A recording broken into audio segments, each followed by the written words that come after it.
pagi Bapak, Ibu, Nenek, Kakek, dan Simbah semuanya. Bagaimana kabarnya pada pagi hari ini? Semoga Bapak dan Ibu, Kakek, Nenek, dan Simbah semua selalu dalam keadaan sehat walafiat. Mengingat pandemi COVID-19 juga belum usai, maka kita harus selalu menjaga kesehatan, menjaga imunitas tubuh, dan selalu menjaga asupan makannya agar tubuh kita selalu dalam keadaan sehat.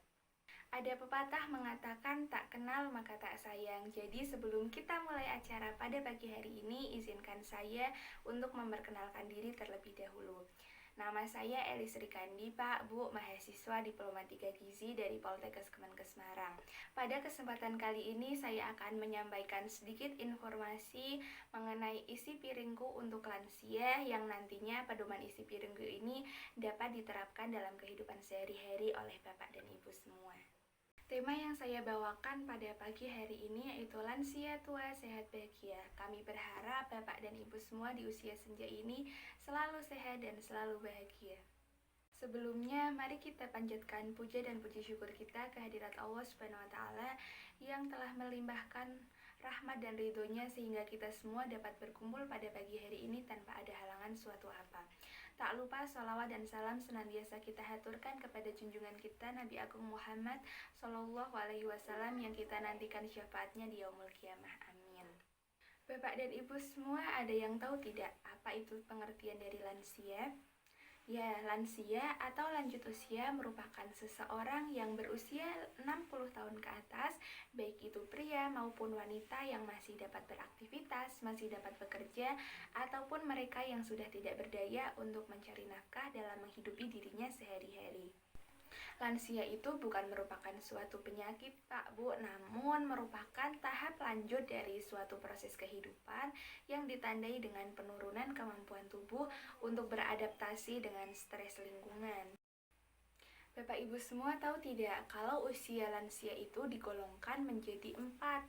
Menurut WHO, usia lansia itu yang pertama adalah usia pertengahan antara 45-59 tahun, yang kedua usia lanjut antara 60-74 tahun, yang ketiga lanjut usia antara 75-90 tahun, yang keempat adalah usia sangat tua di atas 90 tahun. Jadi Bapak dan Ibu semua pada tahun ini usianya sudah berapa nih? Nanti bisa digolongkan usia Bapak dan Ibu itu termasuk usia pertengahan, usia lanjut usia, atau bahkan usia sangat tua, begitu. Menurut Kementerian Kesehatan Republik Indonesia, pada tahun 2016 terdapat 22,6 juta jiwa penduduk lanjut usia di Indonesia dan mengalami peningkatan dari tahun ke tahun. Nah, berdasarkan hasil data riset kesehatan dasar pada tahun 2018, lansia yang berusia lebih dari 65 tahun cenderung lebih tinggi menderita penyakit tidak menular seperti asma, stroke, penyakit ginjal kronis, penyakit sendi, penyakit jantung, dan juga hipertensi, Pak, Bu. Bapak Ibu tahu tidak arti dari slogan "Siapa Peduli Lansia"? Mengapa kita harus peduli dengan lansia? Jawabannya karena orang lanjut usia umumnya mengalami kemunduran fungsi berbagai organ tubuh, baik itu penurunan kemampuan indera penglihatan, penciuman, pengecapan, hingga penurunan fungsi pencernaan makanan. Upaya untuk mempertahankan status gizi atau status kesehatan lansia merupakan bentuk untuk meningkatkan umur harapan hidup pada lansia. Bapak Ibu, penyakit yang diderita oleh lansia biasanya disebabkan karena berbagai hal, salah satunya karena immobility atau kurang bergerak. Penyebab utama imobilisasi adalah adanya rasa nyeri, lemah kekakuan otot, ketidakseimbangan psikologis, depresi atau demensia yang diderita oleh lansia. Selanjutnya karena adanya instabilitas dan jatuh. Penyebab jatuh misalnya kecelakaan seperti terpleset, kehilangan kesadaran mendadak atau vertigo, hipotensi, atau proses penyakit lainnya. Penyebab yang ketiga itu karena adanya besar buang air besar dan buang air kecil. Didefinisikan sebagai keluarnya urin yang tidak dikehendaki dalam jumlah dan frekuensi tertentu sehingga dapat menimbulkan masalah kesehatan atau masalah sosial pada lansia. Selain itu juga karena adanya depresi yang diderita. Penyebab utama depresi pada lanjut usia biasanya karena kehilangan seseorang, kehilangan pasangan, anak, bahkan binatang peliharaan. Selain itu, kecenderungan untuk menarik diri dari lingkungan yang menyebabkan terisolasi dan menjadi depresi. Penyebab lain yang mengakibatkan berbagai masalah pada kesehatan lansia itu karena adanya gangguan intelektual, sehingga ada faktor resiko hipertensi, diabetes mellitus, gangguan jantung, dan bahkan obesitas. Selain itu karena adanya infeksi. Pada lanjut usia terdapat beberapa penyakit sekaligus menurunnya daya tahan tubuh atau imunitas terhadap infeksi, sehingga sulitnya mengenal tanda infeksi secara dini pada lansia. Kemudian karena ada gangguan pendengaran, penglihatan, dan penciuman. Penyebab lain karena adanya malnutrisi, di mana asupan makan pada lansia itu biasanya menurun karena penurunan fungsi mengunyah atau menelan.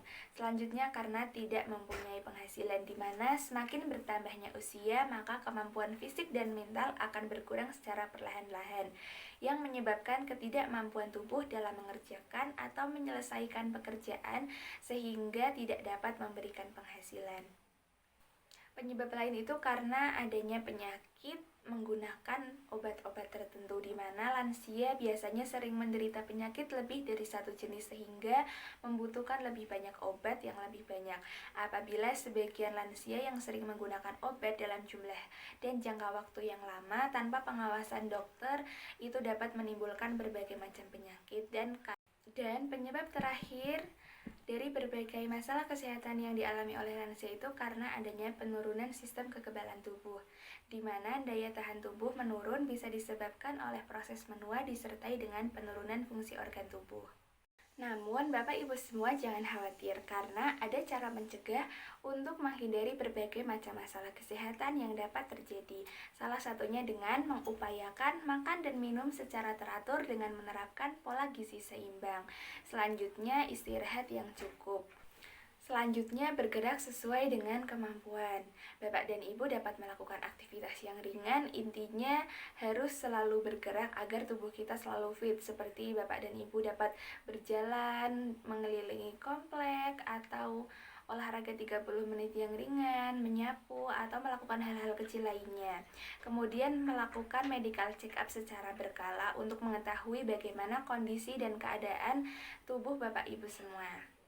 Bagaimana Bapak Ibu semua, apakah dapat diterima materi yang saya sampaikan ini? Jika nanti Bapak dan Ibu semua ada pertanyaan yang ingin disampaikan, bisa langsung ditanyakan ya.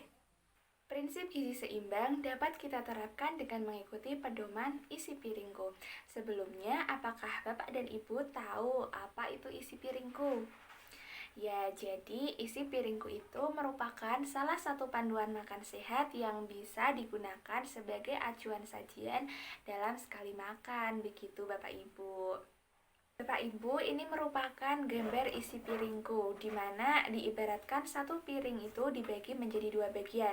Nah, setengah bagian piring yang pertama itu terdiri dari 2/3 makanan pokok atau sumber karbohidrat, sepertiganya lauk pauk. Nah, setengah piringnya lagi itu terdiri dari 2/3 sayuran, di mana jumlah sayuran dan jumlah sumber makanan pokok atau karbohidrat itu sama. Sepertiganya lagi itu buah-buahan. Di sini saya akan menjelaskan komponen-komponen yang terdapat dalam isi piringku, mulai dari sumber makanan pokok, protein, atau lauk pauk, sayuran, dan buah-buahan.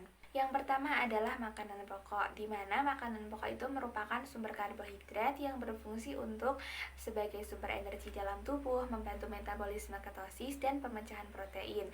Sumber-sumber karbohidrat ini dapat diperoleh dari nasi, baik itu nasi merah, nasi putih, kemudian ada jagung, ubi, singkong, kentang, bihun, sagu, mie, bisa mie kering atau mie basah, kemudian ada roti gandum, havermat ataupun oatmeal. Berikut merupakan gambar dari porsi makanan pokok yang dapat menjadi gambaran bagi Bapak Ibu dalam kehidupan sehari-hari. Yang pertama itu ada nasi putih menggunakan piring, di mana ada satu porsi besar sekitar 300 gram, satu porsi sedang 200 gram, dan satu porsi kecil sekitar 100 gram. Kemudian ada nasi putih yang menggunakan centong, satu centong nasi rice cooker yang gambar A itu sekitar 50 gram, satu centong plastik 60 gram, 1 centong kayu 70 gram, dan 1 sendok makan nasi 15 gram. Kemudian sumber makanan pokok dari kentang rebus. Yang pertama itu 1 buah kentang besar sekitar 150 gram, 1 buah kentang sedang 100 gram, dan 1 buah kentang kecil sekitar 75 gram. Selanjutnya ada mie kering rebus. 1 piringnya itu sekitar 100 gram dan 1 sendok makan 10 gram. Selanjutnya ada roti tawar, di mana 1 potong roti tawar bundar itu 25 gram dan 1 potong roti tawar gandum 45 gram.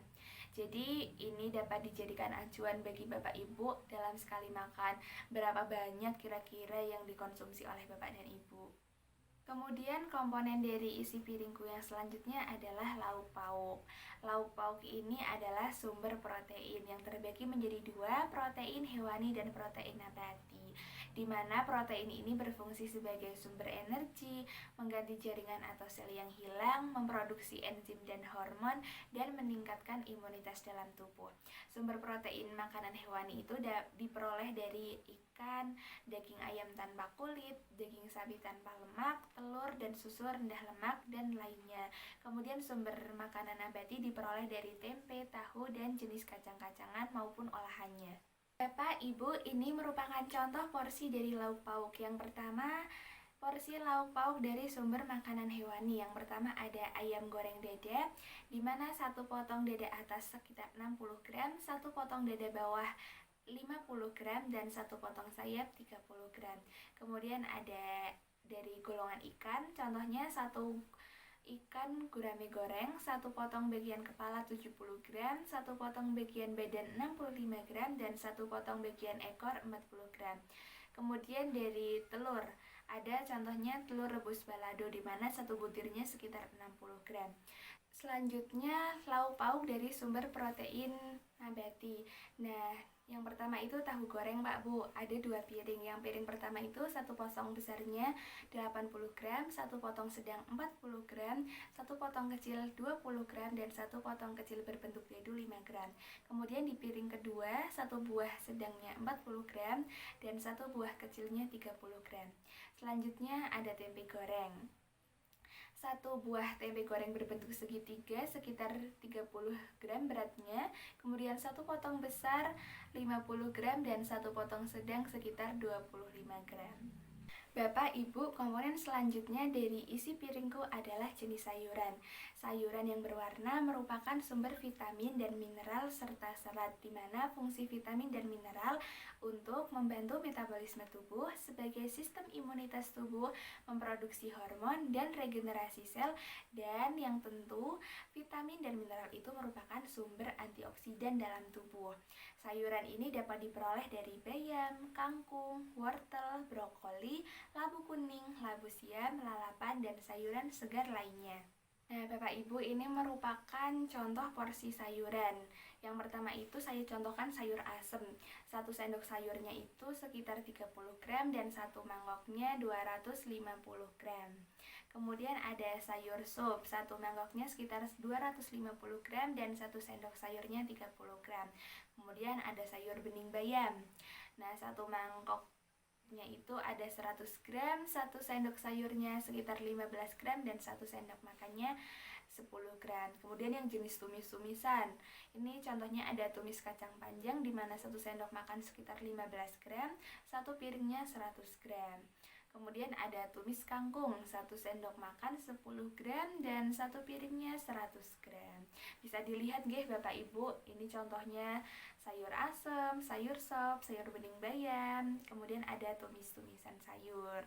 Nah, komponen selanjutnya dari isi piringku adalah jenis buah-buahan, di mana buah yang berwarna itu merupakan sumber vitamin dan mineral serta serat, di mana fungsinya seperti sayuran tadi nggih Pak Bu. Buah berwarna ini seperti pepaya, pisang, jeruk manis, alpukat, apel, dan buah-buahan lainnya. Nah, Bapak Ibu semuanya, ini merupakan contoh porsi dari buah-buahan, di mana terdapat 1 buah alpukat besar sekitar 170 gram, 1 buah sedang sekitar 130 gram, dan 1 sendok makannya 15 gram. Kemudian ada apel jenis yang apel Fuji. Satu buah besarnya itu 200 gram, satu buah sedang 120 gram, dan satu potongnya sekitar 50 gram. Kemudian ada jeruk mandarin, satu buah sedang sekitar 100 gram dan satu buah besar 110 gram. Kemudian ini ada pepaya potong nggih Pak Bu, yang satu potong besarnya itu sekitar 100 gram, yang panjang itu. Kemudian satu potong dadunya itu 15 gram. Kemudian ini ada pisang ambon atau pisang meja, di mana satu buahnya sekitar 100 gram. Nah, Bapak Ibu, selain dapat mengkonsumsi makanan dari sumber karbohidrat, protein, sayuran dan buah-buahan, Bapak dan Ibu juga dianjurkan untuk mengkonsumsi makanan sumber zat besi yang dapat diperoleh dari hati sapi, hati ayam, dan daging ayam. Kemudian mengkonsumsi makanan sumber kalsium seperti ikan, susu, sayur hijau, dan buah-buahan. Selain itu juga Bapak dan Ibu dianjurkan untuk minum air putih sehari sesuai dengan kebutuhan untuk menghindari dehidrasi. Yang terpenting nih Bapak Ibu, karena mengingat usia senja itu ada makanan-makanan yang perlu dibatasi. Contohnya dari sumber lemak, di mana Bapak dan Ibu harus ingat rumus G4, G5, dan E5, di mana G4 adalah gula 4 sendok makan per hari atau setara dengan 50 gram gula. Kemudian G1 adalah garam 1 sendok teh, di mana per hari atau setara dengan 5 gram garam. Yang terakhir itu 5L, lemak 5 sendok makan per hari atau setara dengan 67 gram minyak. Nah, fungsi lemak sendiri dalam tubuh itu sebagai sumber energi, cadangan energi, sebagai anti peradangan, membantu proses penyerapan vitamin, dan sebagai isolator tubuh Pak Bu. Bapak Ibu semua, berikut saya contohkan menu makanan yang dapat Bapak Ibu terapkan dalam kehidupan sehari-hari. Yang pertama itu ada menu pagi dan selingan pagi, di mana Bapak dan Ibu dapat mengkonsumsi nasi, tahu bacem, sup sayuran, susu skim, pepaya, dan snacknya kue lumpur. Selanjutnya ada contoh menu makan siang dan selingan sore Pak Bu. Yang pertama itu ada nasi 1 piring 150 gram, tumis brokoli 1 piring 100 gram, ikan kuah kuning 1 potong 50 gram, pepes tahu 100 gram atau 2 buah, semangka 1 potong 100 gram, dan bubur kacang hijau 1 mangkuk.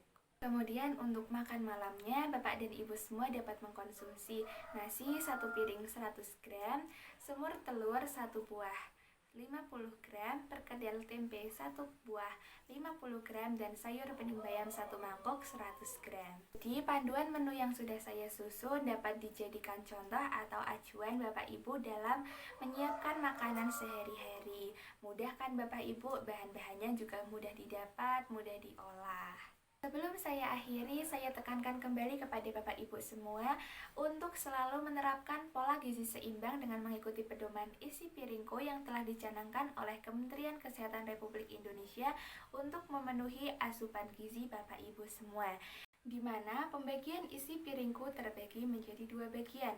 Setengah piring bagian pertama terdiri dari 2/3 makanan pokok atau sumber karbohidrat, sepertiga piring dari lauk pauk atau sumber protein. Setengah piring lainnya terdiri dari 2/3 sayuran, di mana jumlah sayuran dan jumlah makanan pokok itu sama, dan sepertiga piring lainnya sumber buah-buahan. Jadi Bapak dan Ibu semua, mari kita terapkan pola makan isi piringku dalam kehidupan sehari-hari kita dalam setiap kali makan untuk memenuhi kebutuhan gizi, sehingga imunitas dan sistem kekebalan tubuh kita selalu terjaga agar Bapak dan Ibu semua walaupun sudah di usia senja tetap sehat dan tetap bahagia. Mungkin itu yang dapat saya sampaikan pada penyuluhan kali ini mengenai isi piringku pada lansia. Semoga materi yang saya sampaikan pada pagi hari ini membawa manfaat. Kurang dan lebihnya mohon maaf. Assalamualaikum warahmatullahi wabarakatuh.